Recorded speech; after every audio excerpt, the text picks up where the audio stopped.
बोलो श्री प्राणनाथ प्यारे की जय। कृष्ण कन्हैया लाल की जय। तीनों पुरी धाम की जय। सभी सुंदर साथ की जय। प्रथम लागू दो चरण को, धनी ना छुड़ाइयो की। लाकत लीला लैड़िया मेरे जीव के जीवन। पाँव तले पड़ी रहूं, धनी नजर खोलो बातों। पलक न भाड़ू निरखूं नेत्रे मेरे जीव की। सभी सुंदर साथ जी को प्रातः काल प्रणाम करता हूँ। कल हम स्वरूप साहब से पढ़ रहे थे, उसी को याद दिलाता हूँ कि हमारे साहित्य रत्न, प्रणामी जगत के रत्न श्री रमण भाई मगन भाई पटेल, जो हमारे हृदय में बसे हैं, हमारे मस्तिष्क में बसे हैं, उनको हम हर रोज एक एक श्रद्धा सुमन चढ़ाते हैं। आज ये हमारा चौथा पुष्प होगा। उन्होंने अपने जीवन में जो संघर्ष किया और संघर्ष करते करते 94 इयर्स तक क्या अचीवमेंट किया, जो धर्म का लक्ष्य होता है कि खुद का कल्याण करना और श्रेय करना। उन्होंने सांसारिक जीवन में भी कल्याण किया और आध्यात्मिक जगत में भी खुद का कल्याण किया। इसलिए हम बड़े हृदय से उनको ये श्रद्धा सुमन अर्पित करते हैं और साथ ही में एक साथ हम सब बैठ करके स्वरूप साहब पढ़ करके प्राणनाथ जी की वाणी को मनन करते हैं। चलो तो आज फिर ये चौथा पुष्प है, वो हम सब साथ में बैठ करके पढ़ते हैं। कल हमने देखा और कल का ये मकसद था कि फरेबी लिए जाए मेरी रूह तू आँखा खोल। ये आँख चर्म चक्षु है, मगर जो आत्मा की आँख है, रूह की आँख है, वो खोल करके ये वो दिव्य जगत को देखना है। यहाँ जो ये माया है, फरेब है, भ्रमणा है, उसमें हमारा जीवन व्यतीत हो रहा है। हम खाने पीने में, कुछ अर्जित करने में पूरा जीवन व्यतीत कर देते हैं और हमें पता ही नहीं होता है कि मैं आत्मा हूँ। मैं इस जगत में ये उपभोग करने के लिए नहीं, सिर्फ देखने आया हूँ, वो हम भूल जाते हैं। उसी को याद दिलाने के लिए ये ब्रह्म ज्ञान हमारे पास आया है। और कल हमने पढ़ा था, ये बातें सब अर्श की जब याद आवे तुम। अगर हमें परम धाम की बात सब याद आ जाए कि हम वहाँ क्या लीलाएं करते थे, हम परमात्मा के अंश ही है और यहाँ कैसे आ गए और परमात्मा हमें यहाँ से वापस ले जाने के लिए क्या क्या कर रहे हैं, वो हमारी समझ में आने लगेगा। तब इष्ट तू में आवसी। और जब ये बात समझ में आ जाए, यहाँ आने का कारण, महाकारण पता चल जाए, तो हमें हमारा जो ओरिजिनल लक्षण है, इष्ट, परमात्मा से हमारा लगाव, वो हमें याद आ जाएगा। उड़ जा सी दिल सम। और ये जो जो दुनिया है उसका जो हमारा अटैचमेंट है वो तिलसम कुछ भी नहीं है, निग्लिजिबल स्मॉल एडिशंस, उसको तो आप ऐसे भी निकाल सकते, मगर कब, जब ज्ञान आता है तब, उसके अलावा संभव नहीं है। आज आगे चलते हैं कि हम जब भी सभा में बैठते हैं तो थोड़ी देर शांति से बैठ के ध्यान लगाते हैं, जयकारा लगाते हैं। जो विभूतियां है इस जगत में आई और हमें जो शिक्षा दीक्षा देती है, ज्ञान का दर्शन करती है, पथ का दर्शन करती है, उसको हम प्रणाम करते हैं। और उसके बाद में हमारा जो लक्ष्य है पूर्ण ब्रह्म परमात्मा परम धाम, उस स्वरूप को हम याद करते हैं। हम उसको दो किस्म से याद कर सकते हैं। एक अर्चना का स्वरूप बना सकते हैं, पूजा पाठ करने का स्वरूप, जिसमें हम फूल इत्यादि सामग्री सब दे सकते हैं। मगर जो रूह है, रूहानी बंदगी जिसकी है, जो मार्केट के लेवल पर चलता है, रूह के लेवल पे चलता है, उसकी मानसिक पूजा होती है, नाम स्मरण करता है। तो ये नाम स्मरण करने से हमें पूरा उनका धाम और उनकी लीलाओं का स्मरण हो जाता है। सिर्फ नाम ही याद करने से पूरा परम धाम याद आ जाता है, साथ ही में उनके स्वरूप को हम याद कर लेते हैं। चलो तो आज हम कीर्तन का 112वां कीर्तन जो है 112 उसको याद करते हैं। सिर्फ 5 चौपाई है। स्वरूप सुंदर सनकूल सकोमल, रूह देख नैना खोल नूर जमाल। ये स्वरूप साहब हम रोज पढ़ते हैं और पढ़ना ही चाहिए। जब आप नाम स्मरण करोगे तो वो स्वरूप कैसा है, तो वो स्वरूप का यहाँ वर्णन किया है। और जिस स्वरूप का हम वर्णन करते हैं, ध्यान करते हैं, वो स्वरूप की शक्ति हमारे में आती है। एक एग्जाम्पल देता हूं मैं। आज से 2500 साल पहले जगत गुरु शंकराचार्य जी हो गए।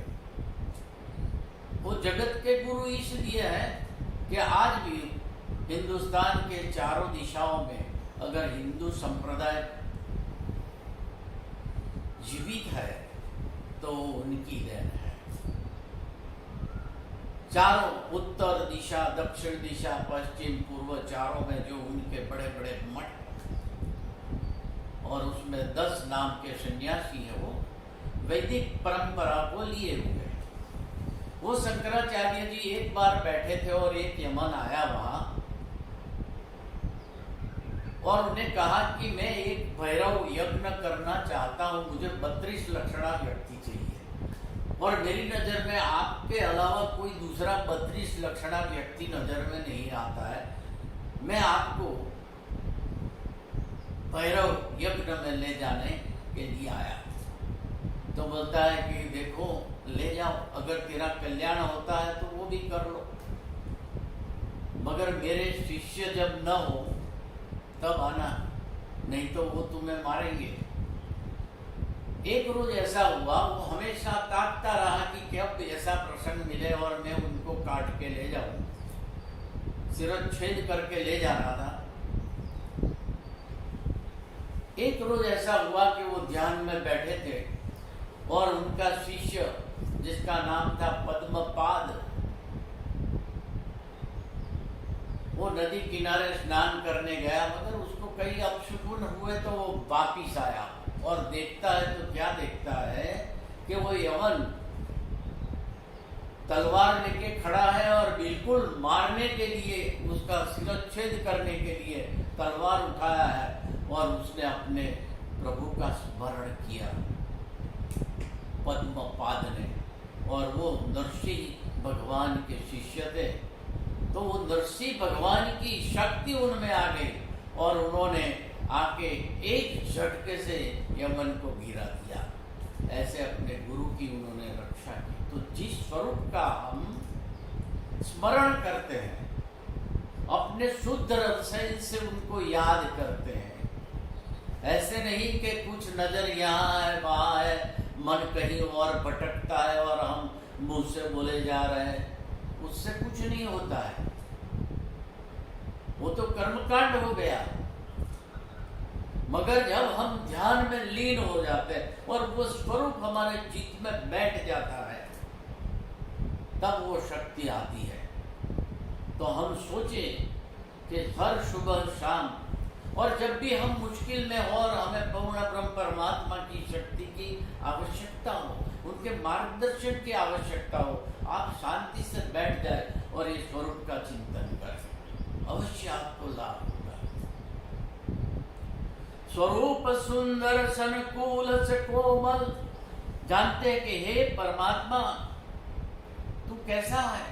वो अपनी आत्मा को समझाते हैं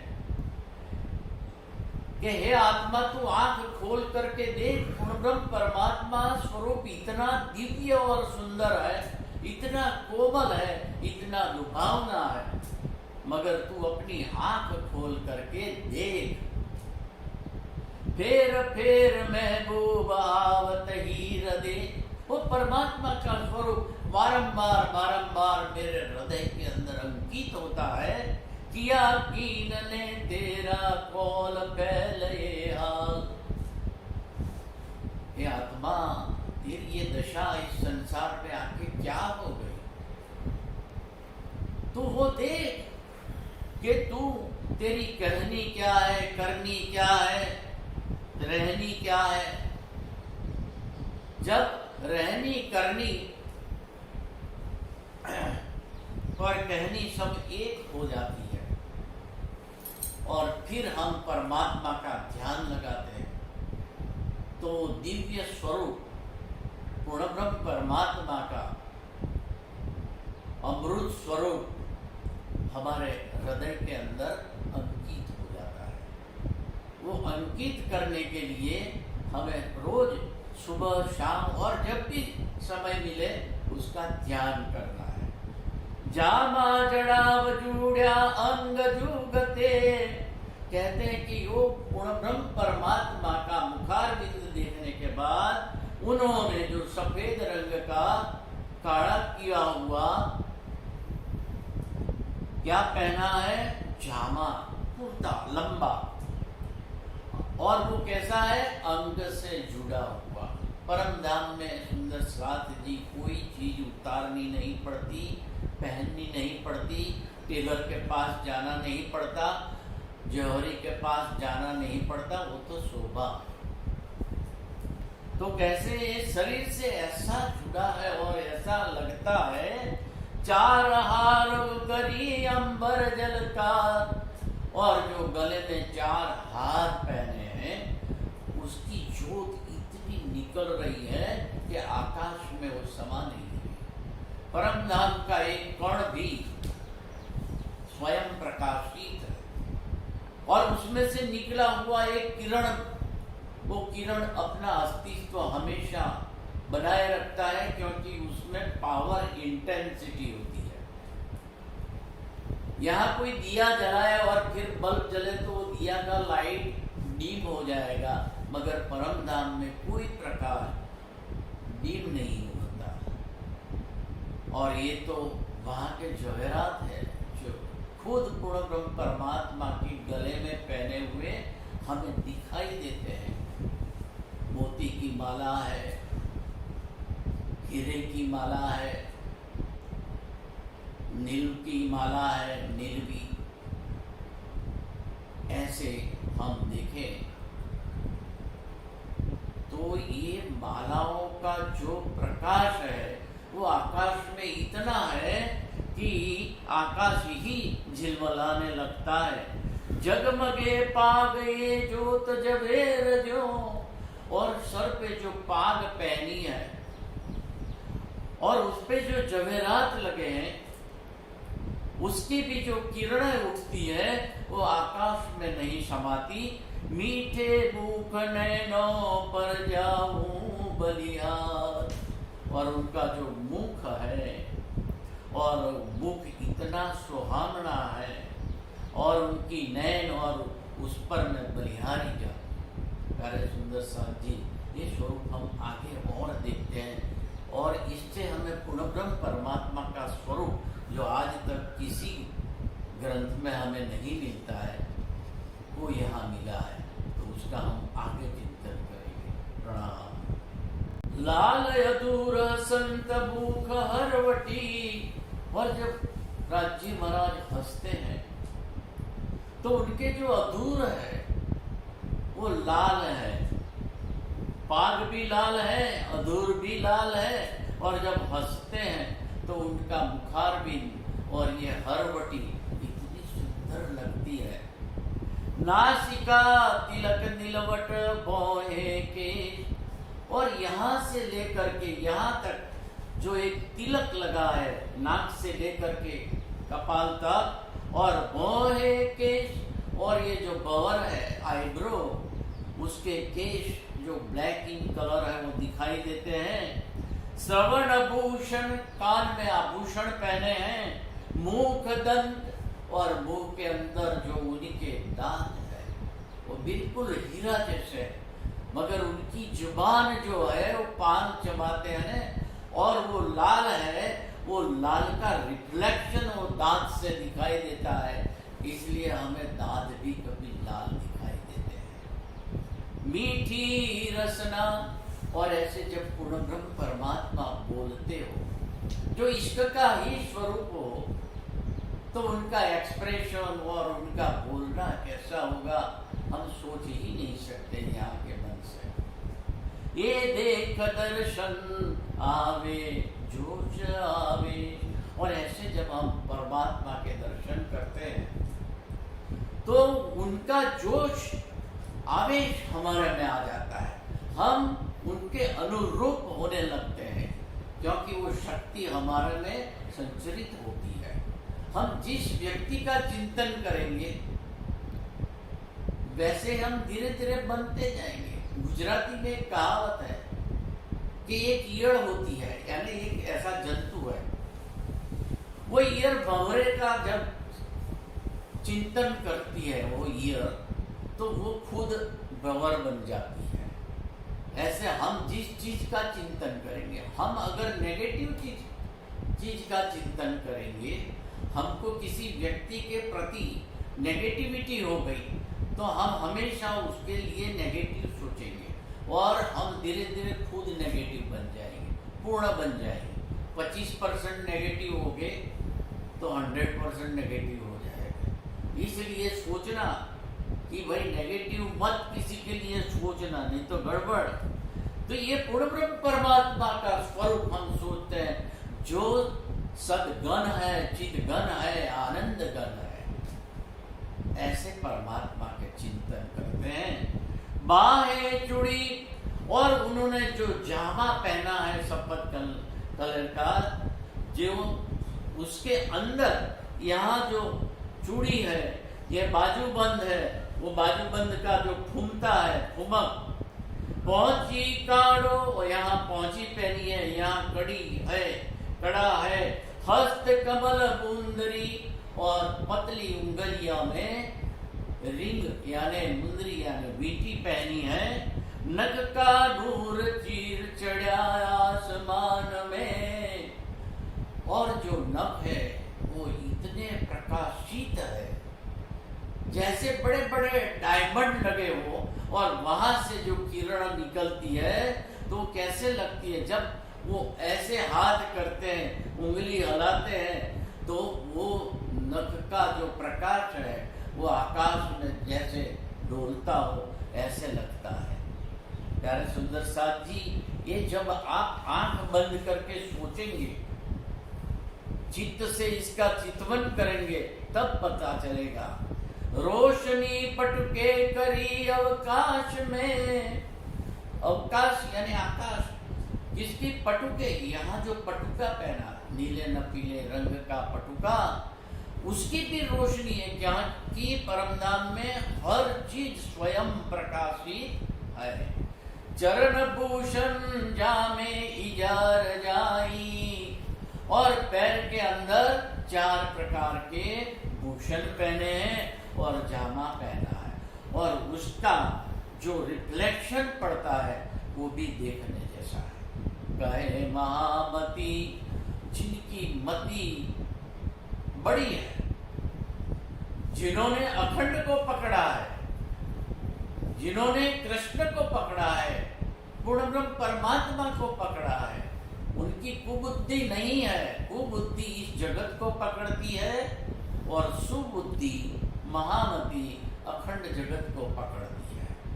तो यहाँ महामति कहते हैं कि हे मेरे सुंदर सार, जो तुम परम धाम से आए हो, हे मोमिनो, रूह दिल को मासूक खेचे तो है हर्ष माए। ऐसा स्वरूप जब हम चितवन करते हैं तो वो स्वरूप हमें परम धाम की ओर, अपने ओर खींचता है। अगर हम हर रोज ये चितवन करें तो प्यारे सुंदर साथ जी सोचे कि हमारी दिव्यता में कितनी वृद्धि होगी। हर रोज मैं आप सभी को विनती करता हूँ कि स्वरूप साहब तो पढ़ो ही पढ़ो, मगर साथ में एक चितवन जरूर करना। अब आगे और हम पढ़ते हैं।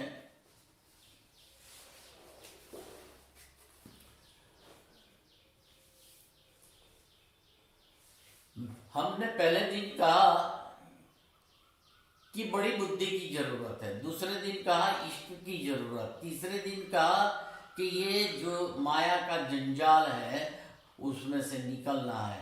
आज पूर्ण ब्रह्म परमात्मा का स्वरूप हमने देखा, और अब कहते हैं कि अगर आपको पूर्ण ब्रह्म परमात्मा के जगत में जाना है वापिस, तो परकम्मा ग्रंथ में अब आगे चलते हैं। तीसरा प्रकरण है, अब आओ रे इश्क बानो हम देखूं वतन अपना निज धाम। कहते हैं कि महामती के हे इश्क, तू मेरे अंदर आ जा। और जब इश्क आता है तो मेरे अंदर जो इच्छा है परमात्मा को देखने की, मेरे निज वतन में वापिस जाने की, परम धाम को साक्षात देखने की जो मेरी हाम है, इच्छा है, वो मैं पूर्ण कर सकता हूं। करूं चरण तले विश्राम, और मैं परम धाम में जाके पूर्ण ब्रह्म परमात्मा के चरणों में विराजमान हूं, वहां जागृत हो जाऊं। विलसू पिया जीसो प्रेम काम, और प्रेम से मैं परमात्मा के साथ आनंद और विलास की लीला करूं। अब वाणी अद्वैत में गाऊं। यहां महामती जी कहते हैं कि देखो, ये वाणी जो मैं अब बोल रही हूं वो अद्वैत वाणी है। ये जगत की द्वैत का जो जगत है उसकी वाणी नहीं है। मगर एक बात मैं बताऊं आपको कि सूर्य का किरण निकलता है वो हमें सफेद दिखाई देता है, मगर जब प्रिज्म में से वो पसार होता है और हम देखते हैं तो वो 7 कलर में डिवाइड हो जाता है। सफेद, मगर प्रिज्म पर से निकलने से वो 7 कलर में स्प्लिट हो जाता है। जैसे बारिश की सीजन में पानी की बूंद में से वो किरण होता है तो वो स्प्लिट होके मेघधनुष बन जाता है। वैसे जब हमारे शब्द निकलते हैं तो वो शब्द निकलते ही शब्द, वो हमारा जो भाव है, हम जो अनुभूत करते हैं, वो अनुभूत की हुई चीज जब हमारे शब्द से निकलती है तो द्वैत में स्प्लिट हो जाती है, यानी द्वैत की ही हो जाती है। अब मुझे बताओ कि शब्द से तो वो चीज को निकालनी ही पड़ेगी, भाव कैसे व्यक्त करेंगे? उसके लिए तो शब्द चाहिए ही, और जैसे ही शब्द का प्रयोग किया वो द्वैत जगत की बात होने लगी। इसलिए मुश्किल है भाव को लाना। इसलिए कहते हैं कि देखो ये मैं जो आपको बता रहा हूं वो अद्वैत की बात बता रहा हूं। निज स्वरूप की नींद उड़ाऊं। हमारा जो निज स्वरूप है वो क्या है? हमारी परात्म। परात्म कहाँ है? मूल मिलावे में। और वो परात्म को जगाने के लिए ये अद्वैत की वाणी की जरूरत पड़ती है। वहां के वर्णन की जरूरत है। सब सैयों को बेरी जगाऊं, पीछे अक्षर को भी उठाऊं। हम जब खेल देखने आए, हमारे ऊपर जो पर्दा डाल दिया गया और वो पर्दे के कारण, अज्ञानता के कारण हम सुरता के द्वारा ये जगत को देखने लगे। इस जगत को देखना बंद करें, उस जगत में जाना है तो ये वाणी को ध्यान से समझना पड़ेगा।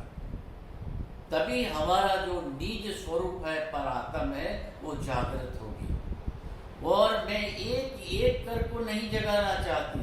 मैं पूरे ग्रुप 40 जूथ है और एक जूथ में 300 ब्रह्म सृष्टियां है। 12,000 को मैं जगाना चाहती हूँ। और उसके बाद अक्षर को भी मैं जगाना चाहती हूँ। अक्षर भी ये माया का खेल देख रहे हैं, क्योंकि उसमें ब्रह्म सृष्टियां आई है। नहीं तो वो क्यों देखते? वो तो बाल स्वरूप से मजा ही करते। जब प्रलय प्रकृति होई, ये जब नेचर यानी प्रकृति का प्रलय होता है, ना रहे अद्वैत बिना कोई, तब ये जो जगत है जब नष्ट हो जाता है महाप्रलय में, तब वो द्वैत नहीं और जो अद्वैत जगत है, परम धाम जो है, वो हमेशा रहता है। एक अद्वैत मंडलई धनी अंगना के अंगनी। और वहाँ वो मंडल के अंदर, उस जगत के अंदर पूर्ण ब्रह्म परमात्मा, उनकी अंगना श्यामा महारानी और उनकी भी अंगना है ब्रह्म सृष्टिया, और अक्षर के अलावा कोई नहीं होता। अब यही रट लगाऊं, ये प्रेम सबों को पिलाऊं। तो कि मैं अब आप सभी को जगाना है, इसलिए बार बार स्वरूप साहब में कई जगह पे मैं आपको समझा रहा हूँ उस जगत के बारे में, और सबको प्रेम की मस्ती पिलाना चाहता हूँ। महामती जी कहते हैं अब ऐसी छाक छकाऊं, जैसे कोई बहुत अच्छा गाता है, कोई बहुत अच्छा नृत्य करता है, तो हम उसके साथ हो जाते हैं, हम भी गाने लगते हैं, हम भी उठ के नाचने लगते हैं।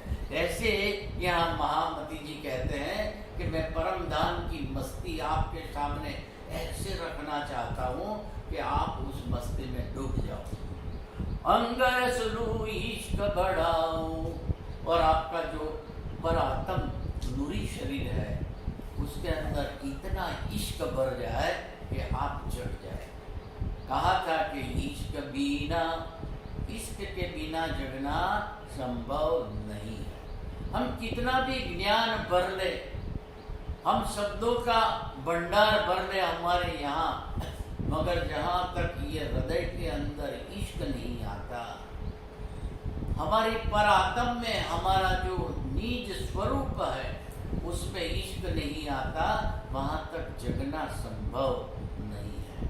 प्यारे सुंदर साथ जी, जैसे जैसे हम स्वरूप साहब का चिंतन मनन मंथन करते जाएंगे, ये प्राणनाथ जी की कृपा हमारे पर बरसती रहेगी, और ये शब्द के पार जो उनके भाव है,